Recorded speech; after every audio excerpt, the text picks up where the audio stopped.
Remember what life used to be like on Burke?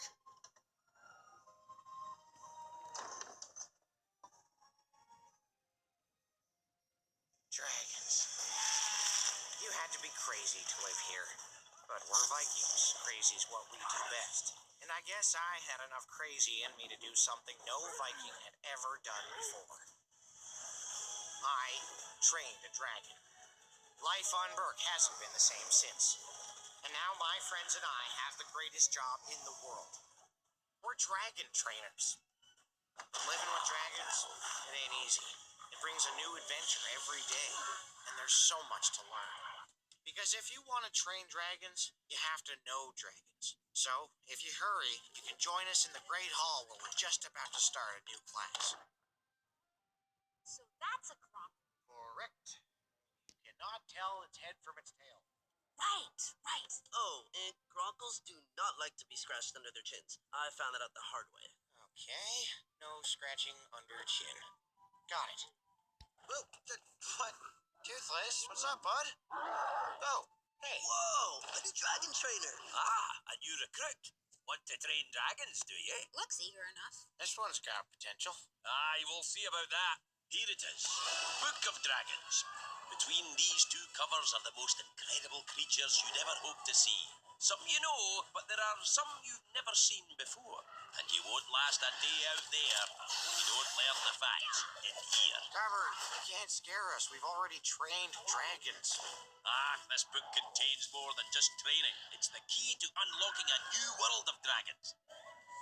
And I don't suppose you know who started it all. Do you? Oh. I thought it had something to do with Bork the Bold. Oh. Well spotted, lass. But before he was bold, he was known as Bork the Very, Very Unfortunate. That's a odd nickname. Aye, but apt. It seemed that anything Bork touched went wrong. Bork was my great-great-great-grandfather, and he started out as a shepherd, but his flock got very small. The fact is, Bork and dragons didn't seem to mix. Oh, no. So, he gave blacksmithing a try. And had a go at farming. But he settled on the life of a fisherman.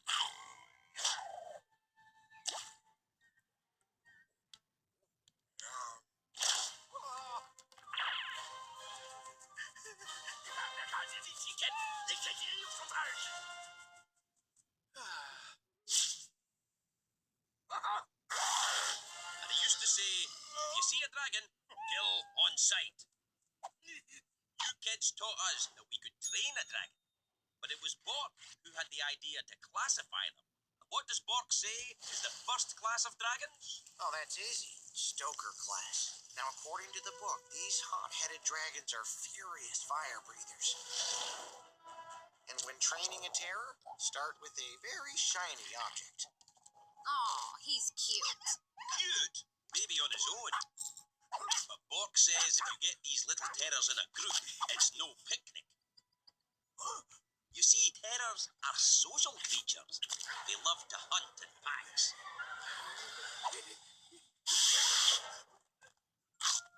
Now, what about this brute? The monstrous nightmare. You can see how this foul beast got his name. Nary a Viking has tamed this fierce creature. But you know what Bork used to say? You fall down, you get right back on the dragon. I bet he didn't know that the nightmare can set itself on fire. And if there's one thing you don't want, it's an angry nightmare. That's why we tried a more gentle approach. Instead of wrestling a monstrous nightmare, just give him a little respect. Gentle hand on his snout. Looks like you kids have made some breakthroughs. All right, Fishlegs, why don't you tell us about your dragon? Mealug's my Gronkle, and Gronkles are tough, rock-eating, boulder-class dragons. But how do you train a Gronkle? Bronco won't stay mad at you if you just feed him a little dragon nip. Yeah, and like all dragons, Gronkles are rumored to have 5 stages of maturity. The first stage is the egg, then the tiny tooth, the short wing, the broad wing, and the last stage is the titan wing. which is extremely rare. Rare, but a sight to behold. Let's look at another from the boulder class. The Whispering Death. Just saying its name gives you the shivers.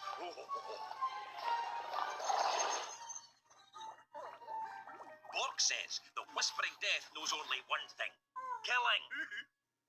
He burrows through the dirt and rock, attacking from below.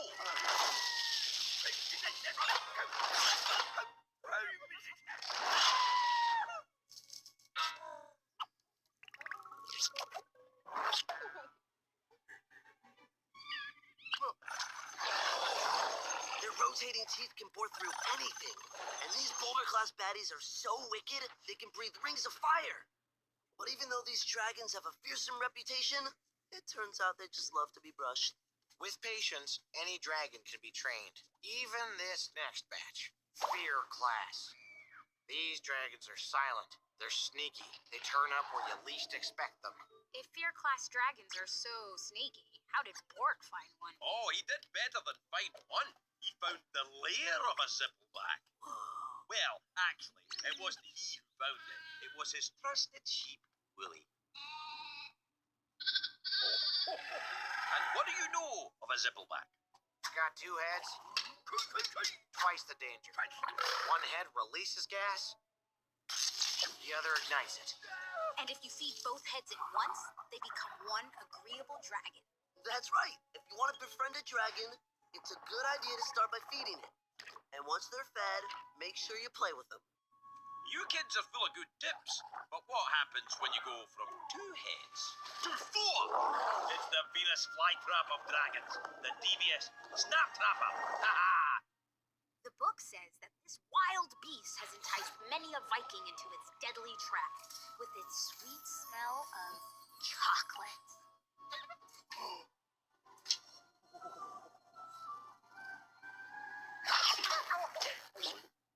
And like all dragons, the snap trapper sheds its scales. And its claws. But they all grow back.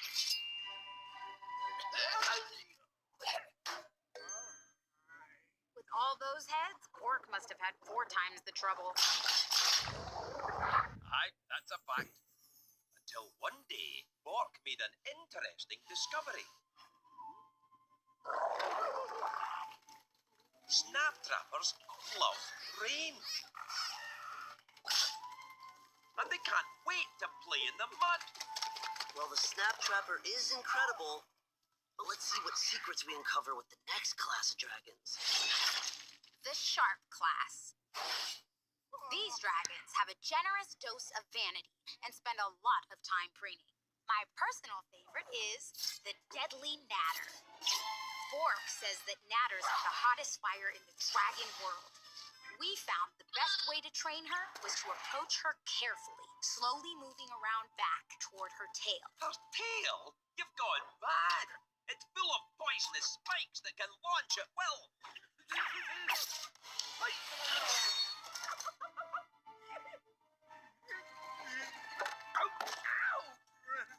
Yes, but if you move slowly enough and you show her you're not a threat, she'll let you smooth her tail spikes down.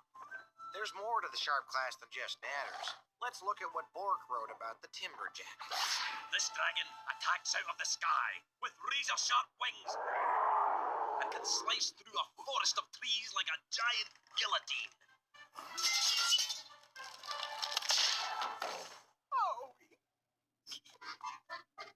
But those long wings of the Timberjack make it impossible for him to even scratch his back. Yep, and if you scratch his itch, he's your friend forever. Another brilliant survival tip. A perfect opportunity to teach our new trainer about this class of dragons. The Tidal class. These beasts live in the watery deep and they can outswim the fastest ship. Did Bork even know that the sea was full of dragons? Not at first, but he soon found out that the open sea was no easier. Because if there's one thing that sea dragons like to eat more than a fish, it's a whole boatload of fish.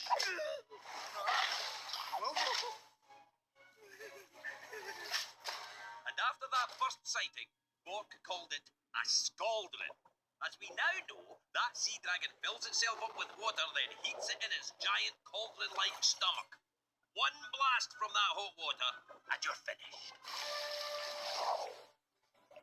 We found out something surprising about Skuldrons. If you want to train them, douse yourself with water. Turns out they like anything that reminds them of home. Stop it. Look at what also lurks in the deep. It's the mighty Thunder Drum. This beast moves through the water like a tornado and is capable of delivering a sonic blast of pure dragon power. The story goes that Bork got lost ice fishing and he stumbled across a Thunder Drum nest. That must have been quite a rude awakening, because when a thunder drum hatches from its shell, it makes a sound so loud it rattles the sky.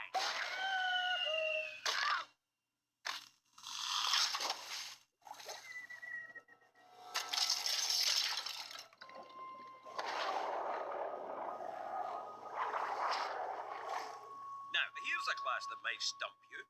What symbol is that? It's a symbol for the mystery class.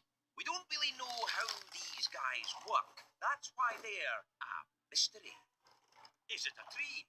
Is it a rock? No, it's the Changewing.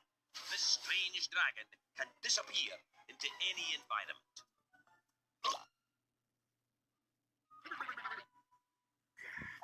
Bork noticed that Changewings are curious creatures. And they display mimicking behavior. Whatever they see, they love to copy. Changewings are known for their acid breath and their ability to hypnotize. But finding one takes a keen eye. Does being able to change color mean their skin's softer? For some, yes, and it makes them vulnerable to attack, so these dragons protect themselves in a strange way. Like this beauty. The Bone Napper. This odd creature collects the bones of dead dragons and makes itself an unusual coat of armor.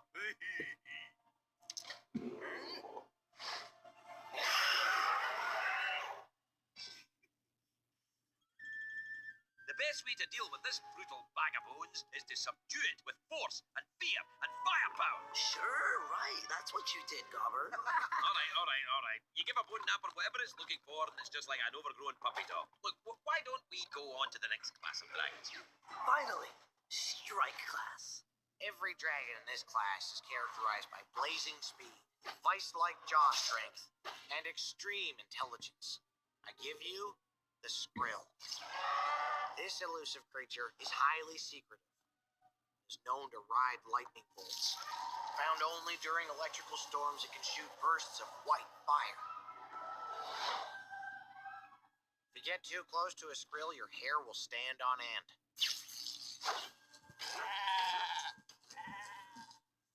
So let's see what else is in the book. The Night Fury. Speed, unknown. Size, unknown. I guess this book really does need updating. The unholy offspring of lightning and death itself. So, Hiccup, how did you train a Night Fury? Let one